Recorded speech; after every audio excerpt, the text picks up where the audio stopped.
Hi, ഞാൻ Adeeb. iQOO ഇപ്പോൾ latest ആയിട്ട് iQOO Z6 ലൈറ്റ് 5G എന്നുള്ളൊരു ഫോൺ കൊണ്ടുവന്നിട്ടുണ്ട്. ആ ഫോണിനെ കുറിച്ചുള്ള ഡീറ്റെയിൽസ് ആണ് നമ്മൾ ഇന്നത്തെ ഈ ഒരു വീഡിയോയിൽ ഡിസ്കസ് ചെയ്യാൻ പോകുന്നത്. സപ്പോസ് നിങ്ങൾ ആരെങ്കിലും ഈ ഒരു ഫോൺ വാങ്ങാൻ വേണ്ടി ആഗ്രഹിക്കുന്നുണ്ടെങ്കിൽ, നിങ്ങളെ ഫ്രണ്ട്സ് ആരെങ്കിലും വാങ്ങാൻ വേണ്ടി ഉദ്ദേശിക്കുന്നുണ്ടെങ്കിൽ അവരോടൊക്കെ എനിക്ക് ഒരു കാര്യം പറയാനുള്ളൂ: ഈ ഫോൺ വാങ്ങരുത്. കാരണം ഒരു ഉഡായിപ്പ് ഫോണാണ് ഈ ഒരു ഫോണ്. വെറുതെ ആളുകളെ പറ്റിക്കാൻ വേണ്ടിയിട്ട്, തലയെ വെച്ച് തരാൻ വേണ്ടിയിട്ടാണ് ഇങ്ങനൊരു ഫോൺ ഇപ്പം iQOO ലോഞ്ച് ചെയ്തിട്ടുള്ളത്. iQOOനെ കുറിച്ച് ഇങ്ങനെ പറയുന്നതിൽ എനിക്ക് നല്ല വിഷമമുണ്ട്.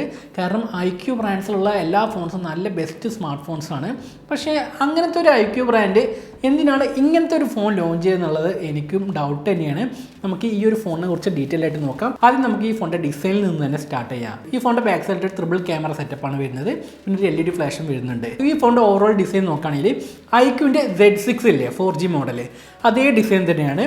ഇതേ ഫോൺ തന്നെയാണ് വിവോയിലുള്ളത്, വിവോ T1 എന്നുള്ള പേരിൽ. ആ രണ്ട് ഫോൺസിലുള്ള പോലത്തെ ഡിസൈൻ തന്നെയാണ് ഈ iQOO Z6 ലൈറ്റ് 5Gയിലും കൊടുത്തിട്ടുള്ളത്. ഫോണിൻ്റെ ബാക്ക് സൈഡായിട്ട് പ്ലാസ്റ്റിക് ബോഡിയാണ് വരുന്നത്. ഫോണിൻ്റെ ഫ്രെയിമും പ്ലാസ്റ്റിക് ആണ്. 194 ഗ്രാമാണ് ഈ ഫോണിൻ്റെ വെയിറ്റ് വരുന്നത്. 8.24 mm ആണ് ഈ ഫോണിൻ്റെ തിക്നെസ് വരുന്നത്.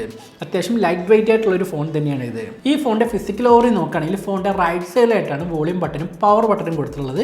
പവർ ബട്ടണിൽ തന്നെയാണ് ഫിംഗർ പ്രിൻറ്റ് സെൻസറും വരുന്നത്. പിന്നെ ഫോണിൻ്റെ മുകൾ ഭാഗത്തായിട്ട് നോക്കുകയാണെങ്കിൽ സിം കാർഡ് സ്ലോട്ട് കൊടുത്തിട്ടുണ്ട്. ഇതിലൊരു ഹൈബ്രിഡ് സിം കാർഡ് സ്ലോട്ടാണ് കൊടുത്തിട്ടുള്ളത്. അത് നമുക്ക് രണ്ട് സിം കാർഡ് യൂസ് ചെയ്യാൻ വേണ്ടി സാധിക്കും ഒരേ ടൈമിൽ. അല്ലെങ്കിൽ ഒരു സിം കാർഡ് ഒരു മെമ്മറി കാർഡ് മാത്രമേ യൂസ് ചെയ്യാൻ വേണ്ടി സാധിക്കുകയുള്ളൂ. ഫോണിൻ്റെ താഴ്ഭാഗത്തായിട്ട് നോക്കുകയാണെങ്കിൽ 3.5 mm headphone Jack, primary microphone, charging port, speaker എന്നിവയാണ് ഫോണിൻ്റെ താഴെയായിട്ട് വരുന്നത്. ഈ ഫോൺ രണ്ട് കളർ വേരിയൻറ്റിലാണ് വരുന്നത്. മൈസ്റ്റിക് നൈറ്റ് എന്നുള്ള കളർ വേരിയൻറ്റിലും സ്റ്റെല്ലാർ ഗ്രീൻ എന്നുള്ള കളർ വേരിയൻറ്റിലുമാണ് ഈ ഒരു ഫോൺ വരുന്നത്. 6.58 ഇഞ്ചിൻ്റെ HD+ LCD ഡിസ്പ്ലേ ആണ് ഈ ഒരു ഫോണിൽ വരുന്നത്. 120 Hz റിഫ്രഷ് റേറ്റുള്ള ഡിസ്പ്ലേ ആണ് ഈ ഒരു ഫോണിൽ കൊടുത്തിട്ടുള്ളത്. Qualcomm Snapdragon 4 Gen 1 പ്രോസസ്സറാണ് ഈ ഒരു ഫോണിൽ യൂസ് ചെയ്തിട്ടുള്ളത്. ഇതൊരു 6 nm ടെക്നോളജിയിൽ ബിൽഡ് ചെയ്തിരിക്കുന്ന ഒരു പ്രോസസ്സറാണ്. LPDDR4X റാം ടൈപ്പാണ് ഇതിൽ വരുന്നത്. UFS 2.2 സ്റ്റോറേജ് ടൈപ്പാണ് ഇതിൽ കൊടുത്തിട്ടുള്ളത്. ഈ phone out of the box Android 12ലാണ് വരുന്നത്. ഫൺ ടച്ച് OS 12 ആണ് ഇതിൻ്റെ യൂസർ ഇന്റർഫേസ്. 5000 mAh ഒരു ഹൈ കപ്പാസിറ്റി ബാറ്ററിയാണ് ഈ ഫോണിൽ കൊടുത്തിട്ടുള്ളത്. 18 വാട്ടിൻ്റെ ഫാസ്റ്റ് ചാർജിങ് സപ്പോർട്ടും ഈ ഒരു ഫോണിൽ നൽകിയിട്ടുണ്ട്. ക്യാമറയുടെ കാര്യം നോക്കുകയാണെങ്കിൽ ഫോണിൽ 50 MP പ്രൈമറി ക്യാമറയാണ് വരുന്നത്. പിന്നെ ഒരു 8 MP അൾട്രാ വൈഡ് ആംഗിൾ ലെൻസും 2 MP മാക്രോ ലെൻസുമാണ് വരുന്നത്. ഫ്രണ്ട് സൈഡിലായിട്ട് ഒരു 8 MP സെൽഫി ക്യാമറ മാത്രമാണ് കൊടുത്തിട്ടുള്ളത്. ഈ ഫോൺ രണ്ട് സ്റ്റോറേജ് വേരിയന്റിലാണ് വരുന്നത്.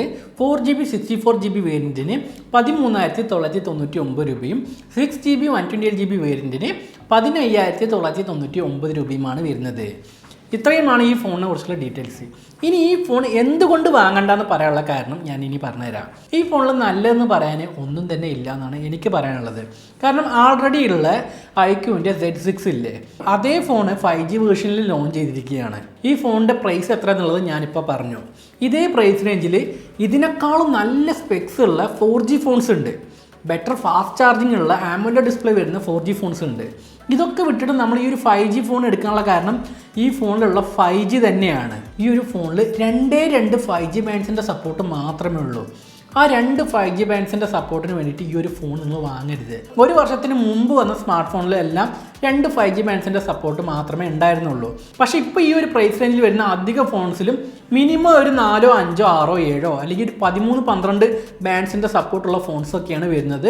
മോട്ടോയുടെ തന്നെ ഒരുപാട് ഫോൺസ് ഉണ്ട് 8, 12 ബാൻഡ്സിൻ്റെ സപ്പോർട്ട് ചെയ്യുന്ന 5G ബാൻഡ്സ് സപ്പോർട്ട് ചെയ്യുന്ന ഫോൺസ്. ആ ഒരു ഫോൺസൊക്കെ നിങ്ങൾക്ക് ചൂസ് ചെയ്യാവുന്നതാണ്. ഈ ഒരു ഫോണിനേക്കാളും ബെറ്റർ സ്പെസിഫിക്കേഷൻസ് ഈ ഒരു പ്രൈസിൽ 4G ഫോണിൽ കിട്ടുന്നുണ്ട്. പക്ഷേ നമ്മൾ ആ ഒരു ഫോൺ ചൂസ് ചെയ്യാണ്ട് ഈ രണ്ട് 5G ബാൻഡ്സ് ഉള്ള ഫോൺ എടുക്കണമെന്ന് നിങ്ങൾ തന്നെ ആലോചിക്കുക. പിന്നെ അടുത്തതായിട്ട് ഈ ഒരു ഫോണിലുള്ള ഡ്രോബാക്ക് എന്ന് പറയുന്നത് ഇതിൽ ചാർജർ ഇല്ല. 18 വാട്ടിൻ്റെ ഫാസ്റ്റ് ചാർജിങ് സപ്പോർട്ട് ഈ ഒരു ഫോണിൽ നൽകിയിട്ടുള്ളൂ. ഏകദേശം 12,000 രൂപ ഉള്ള 4G ഫോൺസിൽ തന്നെ 18 വാട്ടിൻ്റെ ഫാസ്റ്റ് ചാർജിങ് വരുന്നുണ്ട്. ഈ ഫോണിൻ്റെ പ്രൈസ് 14,000 രൂപയുടെ അടുത്താണ് വരുന്നത്. ആ ഒരു പ്രൈസ് റേഞ്ചിൽ 18 വാട്ടിൻ്റെ ഫാസ്റ്റ് ചാർജിങ് സപ്പോർട്ട് ഈ ഒരു ഫോണിൽ നൽകിയിട്ടുള്ളൂ. പിന്നെ ചാർജറും കൊടുത്തിട്ടില്ല. എന്തിനാണ് ഇത്രയും കഷ്ടപ്പെട്ട് ഈ ഒരു ഫോൺ വാങ്ങുന്നതെന്നാണ് ഞാൻ ആലോചിക്കുന്നത്. എന്നോട് ചോദിക്കുകയാണെങ്കിൽ ഈ ഫോൺ നിങ്ങൾ ഒരിക്കലും എടുക്കരുത്. ആരെങ്കിലും ഈ ഫോൺ എടുക്കാൻ പോകുന്നുണ്ടെങ്കിൽ അവരെയും എടുക്കാൻ സമ്മതിക്കേണ്ട. ഇതിനേക്കാളും ബെസ്റ്റാണ് iQOOൻ്റെ തന്നെ Z6 44 വാട്ട് എന്നുള്ള ഒരു ഫോണ്. ആ ഫോണിൽ AMOLED display, in display fingerprint sensor, 44 വാട്ടിൻ്റെ ഫാസ്റ്റ് ചാർജിങ് സപ്പോർട്ടും കിട്ടുന്നുണ്ട്. ആ ഫോൺ വേണമെങ്കിൽ നിങ്ങൾക്ക് ചൂസ് ചെയ്യാവുന്നതാണ്. ഈ iQOO Z6 44 വാട്ടിൻ്റെ അതേ ഫോൺ തന്നെ വിവോ ബ്രാൻഡിങ്ങിലും അവൈലബിൾ ആണ്. വിവോ T1 44 വാട്ട് എന്നുള്ള പേരിൽ ആ രണ്ട് ഫോൺസിൽ നിങ്ങൾക്ക് ഏതെങ്കിലും ഒരു ഫോൺ ചൂസ് ചെയ്യാവുന്നതാണ്. ആ രണ്ട് ഫോൺ ഒന്നാണ്. എല്ലാ ബ്രാൻഡ്സും കസ്റ്റമേഴ്സിനെ പറ്റിക്കാൻ വേണ്ടിയിട്ട് ഒരു ഉഡായിപ്പ് ഫോൺ ലോഞ്ച് ചെയ്യാറുണ്ട്. iQOO ഇപ്പോൾ അത് തന്നെയാണ് ചെയ്തിട്ടുള്ളത്. ഇതിൽ പോയി നിങ്ങൾ പെടരുതെന്നാണ് എനിക്ക് പറയാനുള്ളത്. അപ്പം ഈ ഒരു ഫോണിനെ കുറിച്ചുള്ള നിങ്ങളുടെ അഭിപ്രായം താഴെ കമൻറ്റ് ചെയ്യുക. പിന്നെ ഈ വീഡിയോനെ കുറിച്ചുള്ള അഭിപ്രായം താഴെ കമൻറ്റ് ചെയ്യുക. അപ്പോൾ ഇത്രയുമാണ് ഇന്നത്തെ ഒരു വീഡിയോ. ഈ വീഡിയോ നിങ്ങൾക്ക് ഇഷ്ടമായിട്ടുണ്ടെന്ന് പ്രതീക്ഷിക്കുന്നു. അപ്പോൾ നമുക്ക് അടുത്ത വീഡിയോയിൽ കണ്ടുമുട്ടാം. ബൈ.